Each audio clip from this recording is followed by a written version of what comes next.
दोस्तों राधे राधे। आज के महंगाई के दौर में हम मार्केट से कोई भी चीज़ खरीदने जाएं तो काफ़ी ज़्यादा महंगे रुपए में आती है। तो फिर मैंने सोचा चलो आज मैं घर के लिए कुछ ऐसी चीज़ बनाती हूँ जो कि आपके बिल्कुल फ्री ऑफ कॉस्ट बन जाएगी और आपका एक भी पैसा खर्च नहीं होगा और इससे कि आपका बहुत सारे काम जो है ना आसान हो जाएंगे। जी हाँ, चलिए शुरू करते हैं। तो मेरे पास ये सूट के बचे हुए कपड़े थे, तो 2 कलर का था, कंट्रास्ट कलर में ही लेना है।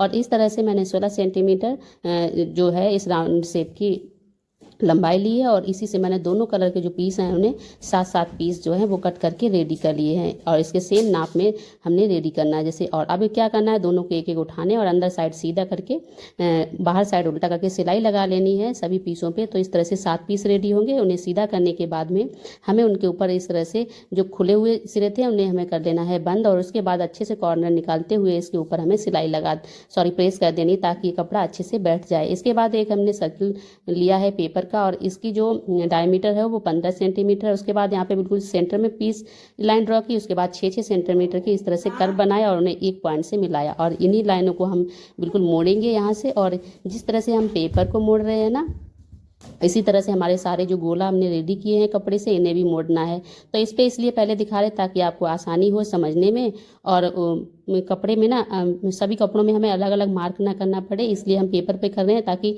सभी को इस पेपर की हेल्प से ही आसानी से करने। अब हम क्या करेंगे, जैसे हमने मोड़ा था पेपर को जहाँ जहाँ पे वैसे ही हम इसे मोड़ेंगे और इसके ऊपर प्रेस लगा लेंगे जाकि हमारी जो सिलाई बाद में लगाएं तो सिलाई लगाने में आसानी हो जाए। इस तरह से प्रेस लगाने के बाद इस तरह से हम खोलते हुए यहाँ पे भी ऐसे प्रेस लगा देंगे क्योंकि हमें बाद में यहाँ पे भी सिलाई करनी है। उसी तरह से हमने सारे पीस रेडी कर लिए जो भी हमारे 7 पीस थे।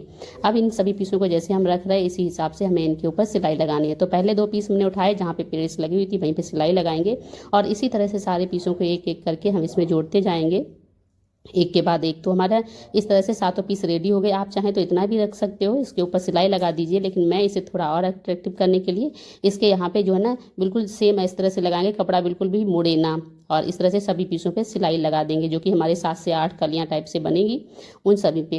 जब इस पर लगा दें तो इसके बाद हमें इस पर अच्छे से प्रेस लगा देनी है ताकि कपड़ा हमारा अच्छे से खुल जाए। और जब हम प्रेस लगाएंगे उसके बाद जहाँ जहाँ पे हमारा कपड़ा उठा हुआ है हर एक किनारे पे हम सिलाई लगाएंगे ताकि बहुत अच्छे से शेप समझ में आ जाए। और एक बार ऐसे लगाएंगे जहाँ से सिलाई करेंगे मशीन उठानी ना पड़े और पूरे पे ही हमारी सिलाई लग जाए। तो इसी तरह से हमने सिलाई लगाना शुरू किया है घुमाते हुए। जिस तरह से हम 8 कली वगैरह बनाते हैं तो फिर सिलाई लगाते हैं कि मशीन को उठाना ना पड़े और आसानी से हमारी सिलाई लग जाए, उसी तरह से हम इसके ऊपर सिलाई लगाएंगे। तो इस तरह से कुछ हमने सिलाई लगा दी है पूरे पीस के ऊपर। तो ये हमारा बहुत ही सुंदर सा एक रेडी हो गया। और इसके बाद हमें क्या करना है, हमारे पास एक लेस पड़ी थी तो इस लेस को मैं इसके कॉर्नर पे लगा दूंगी। तो देखिए ये सुंदर सा हमारा एक रेडी हो गया। इसके बाद मैंने बीच में थोड़ी सी लेस थी उसे भी लगा दिया ताकि हमारा मान लो टेबल मैट या फिर थाल पोस स्टूल कवर कुछ भी कर लो